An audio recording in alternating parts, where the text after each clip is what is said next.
like them. For your Father in heaven, for your Father knows exactly what you need, even before you ask him.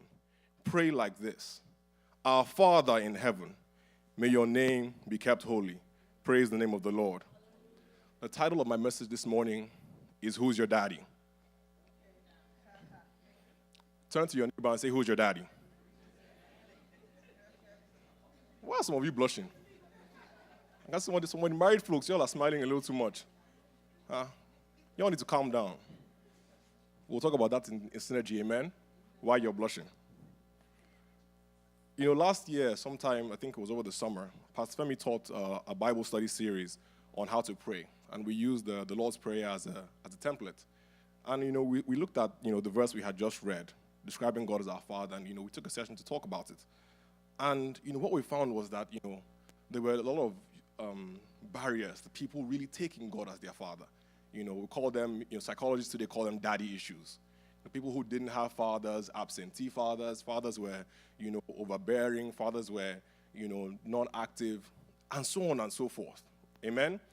And we found that this you know, created a distance between, you know, people identifying God as a father, as a paternal figure. So when they read these scriptures and they see the Bible, Larry, Christina, why now? It's my first time, take it easy. Amen. But there are a lot of things that, you know, we miss because we don't see that connection. Because we're not understanding what it really is to have a father who is all-knowing, who is all-doing, who really has our back at every single turn. Amen? Now, for those of us from, you know, of African descent, you know, we can identify with, you know, with a part of this. You know, some of us, you know, I know here, one or two of you are from, you know, Nigeria. Just a couple. Just one or two. Okay, that's what I thought. And we've heard such things like, you know, who is your father? And again, the married people can attest to this. When the ladies went to tell their parents that, you know, they were getting married, and they brought this funny-looking guy, first thing their fathers looked at him and said, who are you? Then after he answered that question, if he answered it well, then we'll now get to, who is your father? And if you're not from Lagos, they will say, you know, just to check your status, say, who is your father in Eko? But we understand, you know, when I was younger, I didn't get this. You know, I thought it was just some bravado thing that, you know, people who older people wanted to use just to intimidate you, you know, just to push you aside and make you intimidated. But when I was getting married, what I realized, my father, instead of asking me that phrase, he asked me, but in a bit of a paraphrase, but he explained to me that, you see, the reason why we ask about background, about lineage and where the person is from is because we want to know their story. We want to know who is behind them. We want to know that when they tie their name to something, what does it bring? What does it represent? What do they, you know, in some ways bring to the table? The good, the bad, the name recognition, whatever you want to call it. Because he said, you know, he warned me that, you know, marriage is a long thing. So we need to know. And he said, I hope that your in-laws are asking you the same questions. Amen? But you see, that is really the question that we have to ask ourselves. You know, and I'm hoping, my prayer today is that as we hear this message, that we'll realize, you know, a couple of things. One, that we have a father. Amen. That we're not orphans. That we're not just doing this Christianity thing because there's an overlord who may be merciful when he feels like it. But we have a father who cares for us and who cares deeply for us in every single way. Amen. The second thing is I hope that, or I pray, that we understand that our God is an omnipotent God. That nothing is too hard for him. Nothing is impossible for him. Amen? Amen. Now, you know, there are a lot of ways that, you know, we have to ask ourselves this question. You know, this who is your daddy question. And it plays out in a lot of ways. We don't realize it, but in every aspect of our lives, the way we talk, the way we walk, the way we treat people, we are answering this question all the time. We don't know it, but people are looking at us and making a decision. You are from there, you are from here. You know, when people see fraud, they say you are from, you know, why are you saying, I'm from McKinney. Check my ID now. I don't know why you people are laughing. But we're going to touch, this morning, I wanted to just touch on about 5 areas. These are broad areas, and they are by no means exhaustive, but just 5 major areas that we have to continue asking ourselves, who is your daddy? We have to continue asking ourselves, who are we telling people our father is? Who are we telling people we represent? Amen? Turn to your neighbor once again and say, who is your daddy? Why y'all are still blushing after that? The first one, when you need provision, who's your daddy? Now, this is a common area we all have, right? We all have needs. Basic things from shelter to clothing to food, all the way to external things, security, association, recognition. And we can break it down even further. A lot of us drove here this morning, right? So that means we need cars. We needed to put gas in our cars, right? So at any point in time, as human beings, we always have a need for something. There's rarely a time when we can say we have it all and we don't need anything else. Amen?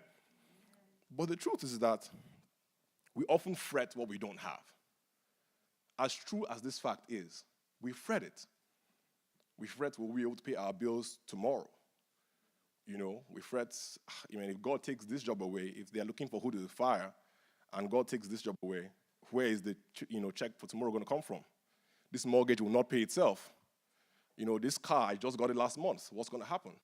So we're always wondering about provision. Where is it going to come from? Where's the money? Where's the college admission? Where's it all going to come from? And we keep on wondering. But we forget something about God. And I want to take us back to God's word. And every single time we do this, we have to just remember what he has said. Let's turn to Romans chapter 8 and verse 32. And the Bible says, God did not keep back his own son, but gave him for us freely. If God did this, won't he freely give us everything else? Amen? We have to understand that God has not called us into a life of lack or suffering. No one ever said that being a Christian was a sufferhead life.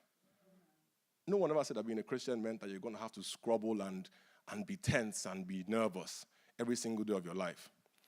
But we have to also understand that the Bible asks us to pray for our daily bread. Some of us fret for tomorrow. See, today there is breath. Today there's food on the table. But we get high BP over what we will eat, drink, where we will sleep, what we will wear tomorrow. I can't tell you how many times, remember my wife had this conversation, Sundays are interesting day in my house. My wife will often say, what am I going to wear to church? Sorry, let's say Sunday. Friday, Saturday, she's asking that question. What am I wearing to church? In my mind, I keep thinking, today is here. Why are we worrying about Sunday? Now what you're wearing to church is not a big issue, but even in my mind, that's what I'm thinking. That God has given you the clothes for today. Let's just thank him for the one that we have now. But you see, his word, but he also answers that question. Even if we're worried about it, the Bible says, seek ye first the kingdom of God, and all good things will be added to you. What we are looking for is that we want to go and get it ourselves. The money, where is it? I'm going there. The car, where is it? I'm going here. The husband, where is he? I'm going there. Did God send you there? What did the Bible say? It will be added to you. It said what? Seek ye first the kingdom of God. Not seek ye first the money and then, check the kingdom if it's around.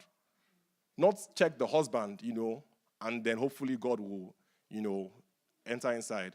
Not, sort out the children, then if you're free and you can get them ready on time, show up at the 11 o'clock service. Amen? It says, seek ye first the kingdom of God, and all good things will be added to you. You see, like a good father, God wants to give us everything that we need at the appropriate time. A lot of us are asking for the things that we need, not at the right time. There are things that are for later that we want now. How many of us ask ourselves, the things we're asking for, is this God's will for my life? Is that the question we're starting from? I have a 2-year-old, and he wants a lot of things. He wants to grab a lot of things. He wants to play, and there are things I know for sure will hurt him. A good example is the iron. He sees me ironing, almost every day. So he wants to reach out for it. He wants to do what daddy's doing.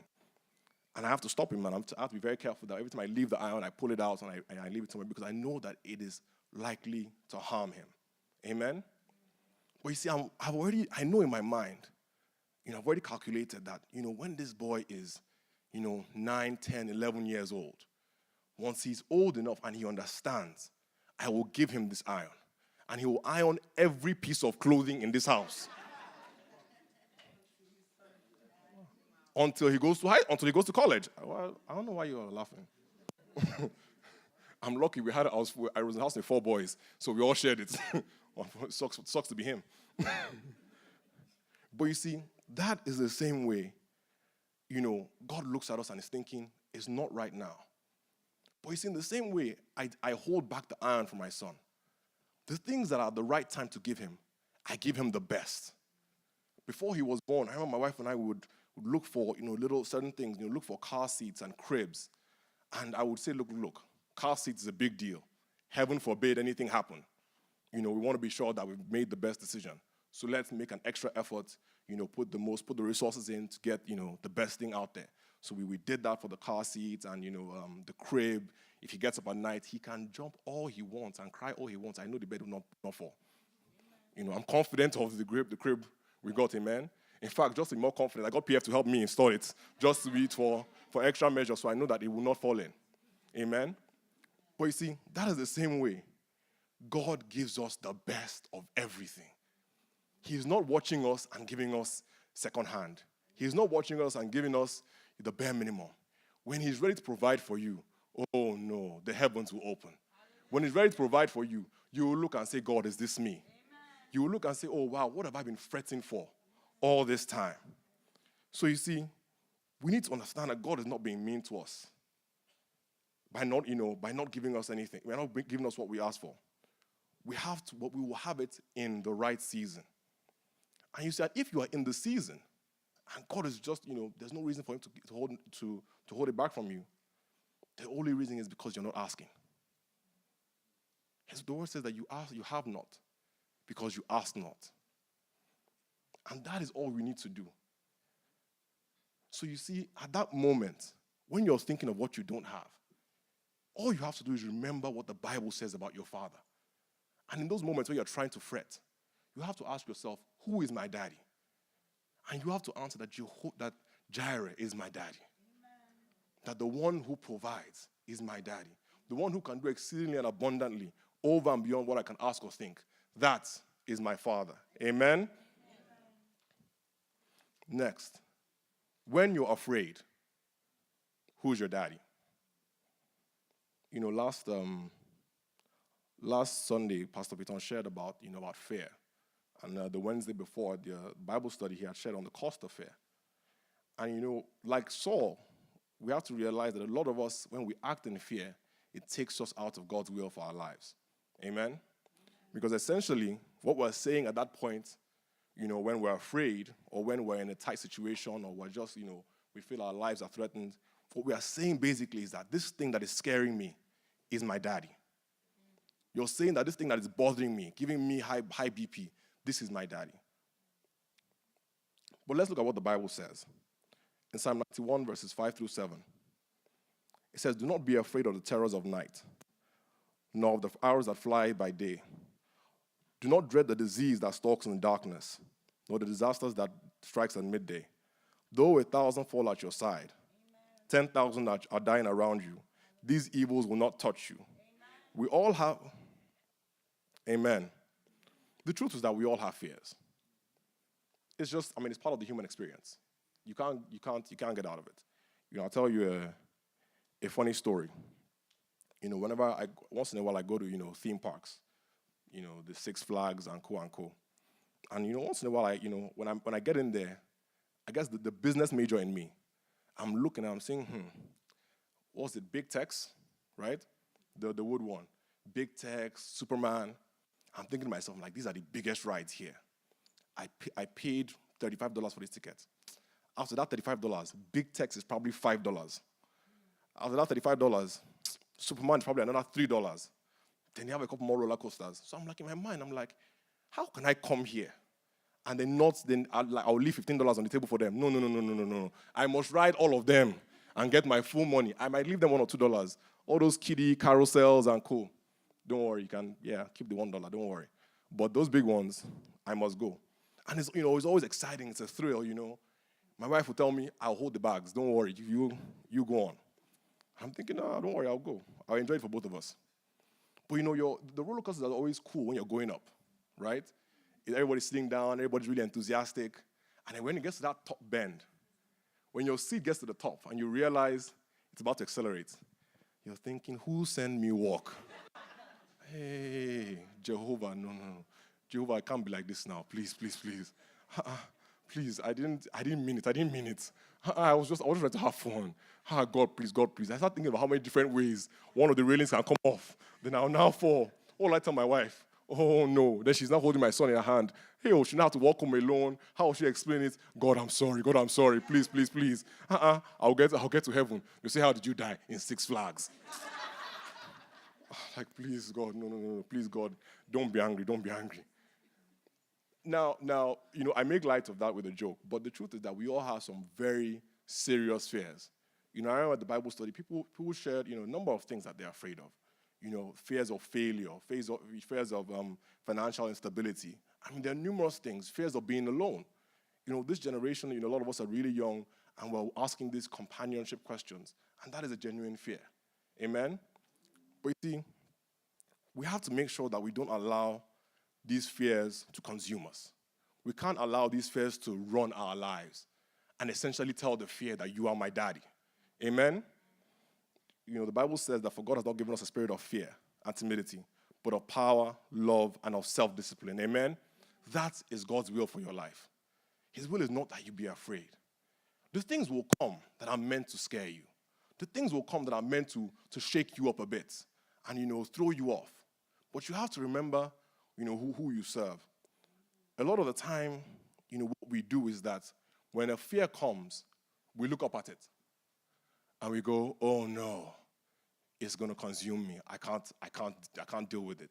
There's just no way I can take care of this. I can't, it's bigger than me. We all do that. But that's such a wrong way to look at it. Because if we do that, we're always going to lose. Because not only is it looking down at you, you're also saying that it's looking down on the God that is inside you. Amen? Where's Uzo? Let me get Uzo real quick. Uzo, come. Let me show you guys something. Come. Let me get somebody shorter than Uzo. I don't want to say the shortest person. I just said anybody shorter than Uzo. That's what I said.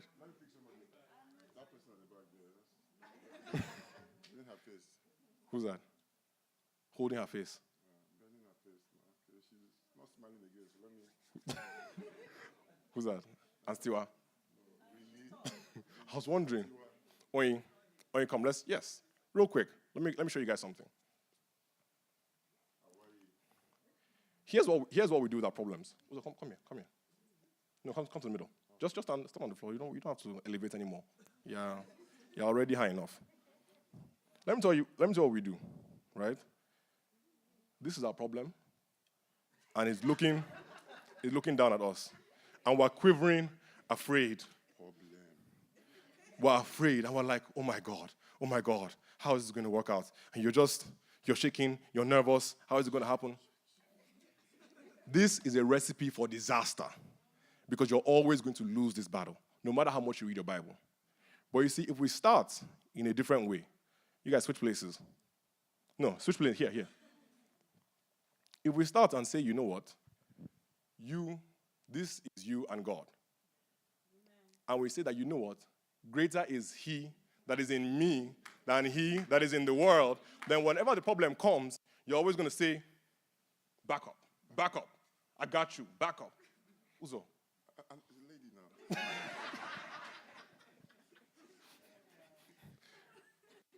Uzo.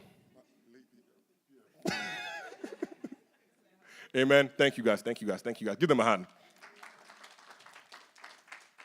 We laugh at that analogy. And it seems so easy when you see it, in such simple terms. But you see, the first scenario is what we all do. We all do it every day. Every single time that big issue comes up and you are having sleepless nights, your blood sugar is falling, your BP is rising. That is what you're doing. A lot of times in my home, my wife, I always tell my wife that, she wonders that, I always tell her that, you talk to me like I don't have problems, or I'm not aware of the problems. I just choose not to worry.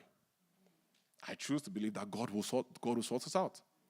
I choose to believe that, if I serve the God and He is who He says He is, then this sleepless night, it gains me nothing. I do my best, I do what I can, and I leave it to God. Amen? Now, that's not to say, the truth is that going through fears can be painful. It can be inconvenient. Waiting on God, waiting for Him to sort you out, waiting for Him to provide. But you see, no matter how painful, no matter how long, no matter how tedious it is, you have to understand that your God is greater. And you have to always tell those fears, my daddy is bigger than you, and He will sort me out. Amen? Next one. When you lack confidence, who is your daddy? Too often, people associate Christianity with being timid. If you're a Christian, you should be very calm and very somber. If they slap you, you should turn the other cheek. And you shouldn't want to work hard and be hardworking and adventurous and my wife would say industrious. You should just stay in your little box and read your Bible and while the world is going on right in front of you. Amen? But that's not what the Bible says. The truth is that every Christian is the child of a king. And not just any king, but the King of Kings. Let me tell you what the Bible says in 1 Peter chapter 2. But you are not like that, for you are a chosen people. You are royal priests, a holy nation, God's very own possession. As a result, you can show others the goodness of God, for He called you out of the darkness into His wonderful light. Once you had no identity as a people, now you are God's people. Once you received no mercy, now you have received mercy. This passage tells us that we're not ordinary anymore. That if we walk into places, because of the one who is in us, doors should open. There should be approvals. There should be admissions. There should be promotions. Not because of you, not because of who you are, but because of the God that is inside you. I'll tell you guys a quick story, and I shared this, I think, at Bible study or something last year. Once I was sharing the story with Pastor Femi. In Nigeria, we have something called police checkpoints. And, if you're driving around at certain times of the night, likely you're going to get stopped. Now, fortunately or unfortunately for me, for most of my life, my dad has been in public service, be it in the military or in the National Assembly. So a lot of times, whenever I go to Nigeria or I'm visiting, I always say, can I get a car with a sticker? Either a car with a sticker or a car with plates, so that when I'm driving at night, when I'm going for night vigil, I was going for night vigil at night. When I'm going for night vigil, when I'm coming back from night vigil, they don't stop me. Amen. Why you guys? No, it's once a week. Yeah. Sometimes twice. It can be revival. Uzo, I think I saw Uzo there one time. And so I always ask for these cars so that I don't have to get into those, that trouble. And I said, people were telling all these stories of how, police has embarrassed them and stopped them. And I said, me. I said, I don't know what you guys are talking about, so when I drive, man, I just keep going. I slow down. I said there was one incident where one guy tried to stop me. I was driving and I kind of what I normally do is I slow down a bit for them to recognize the plates. And I keep rolling. I don't stop. I just slow down enough. This one time I slowed down. I started speeding off to go. The guy was waving his gun trying to stop me. I was so infuriated. So I had passed him a bit. I wound down. I stuck my head out the window. I didn't say a word. I was giving him a very mean look like, are you okay? The guy just said, sorry. Don't be angry. And instantly, the second I finished telling that story, Pastor Femi said, you see, your papa is a soldier. And instantly, I realized The guy wasn't stopping. He didn't let me go because of me.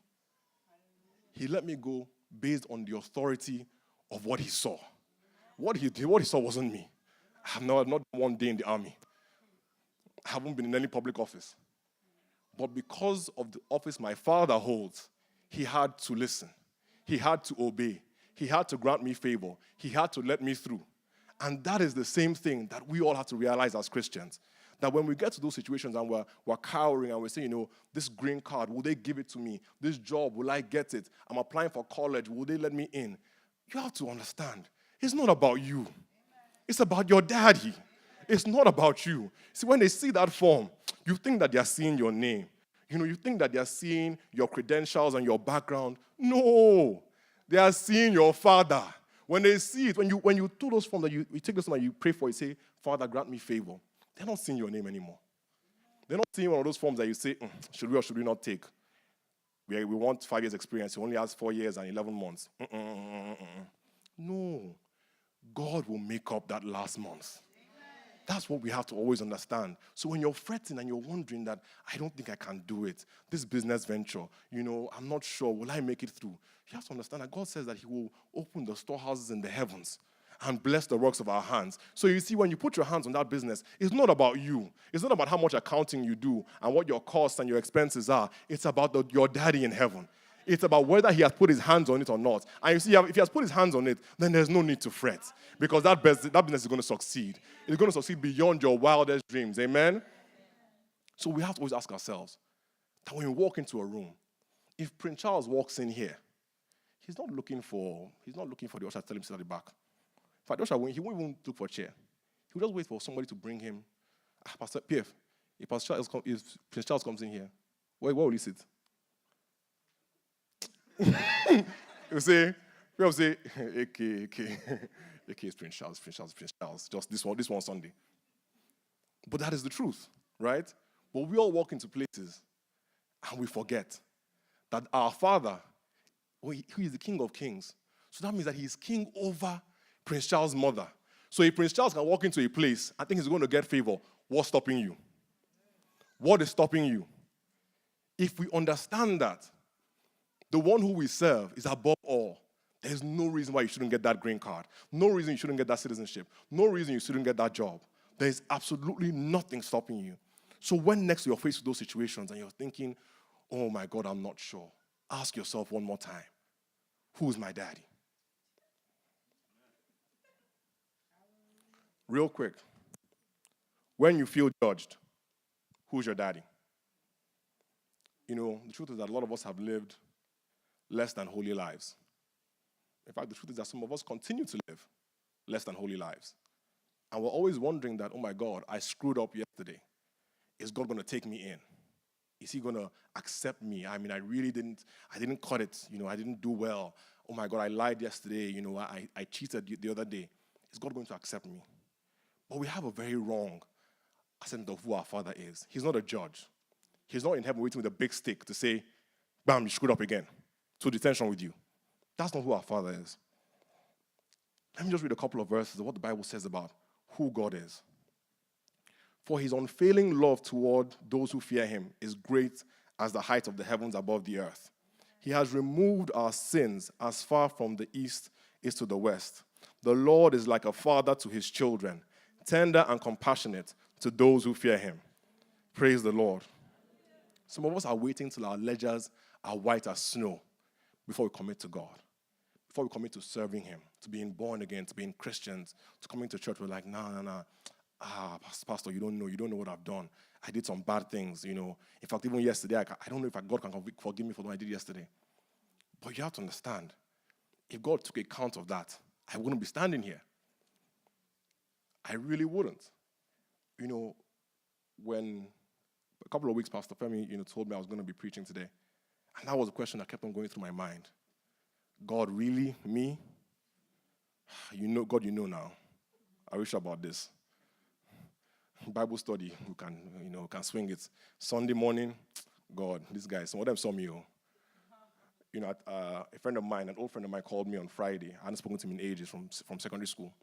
And they were talking, catching him. He says, what do you do now? I said, I'm a pastor. Another guy who went to secondary school is there with us. The guy says, oh boy, Bally's a pastor now. The way they laughed, yours laugh is very polite. I like you guys. You guys are my friends. Honestly, their laugh was not polite. It was the furthest thing from. I'm like, was it that bad? And I thank God that those people are not God. Amen.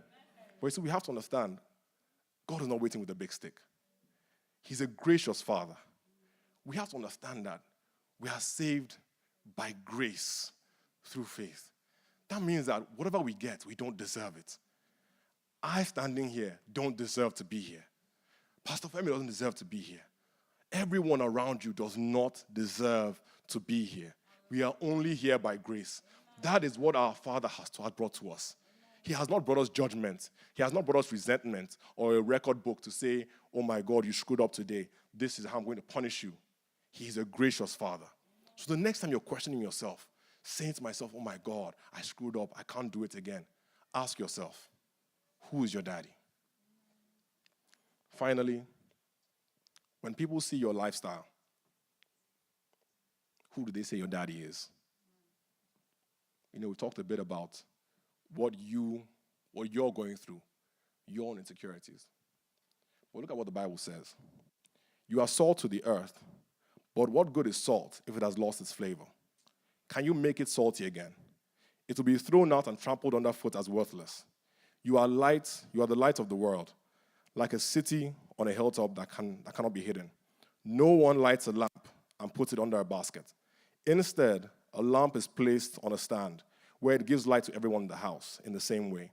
Let your good deeds shine out for all to see so that everyone will praise your heavenly Father. Praise the Lord. As we close this morning, I want us to really think about, all the things that we've said. But those things, again, are for us. They are for us to be empowered. They are for us to understand and to own and know who our Father is. But you see, we are called to be salt to the earth. Royalty don't walk around like regular people. They behave with dignity. They will walk with their head held high. They can't do some things because they are beneath them and say, no. My father wouldn't like if I did that. So you have to keep asking yourself, when you lie on your resume, who is your daddy? When you wear that dress with the revealing neckline, who is your daddy? When you blow off Bible study to watch that NBA game, the NFL game, the Premier League game, who is your daddy? When I was in school years ago, I was sent to the vice principal's office to hang out as we normally do. And I got there, and a gentleman was there. He said, what's your name? And I said, Bally Akogun. I've never met this man before. I don't know him. He says, who is your father? He said, what's your name? I said, Bally Akogun. He says, is your father Colonel Tunde Akogun? I said, yes.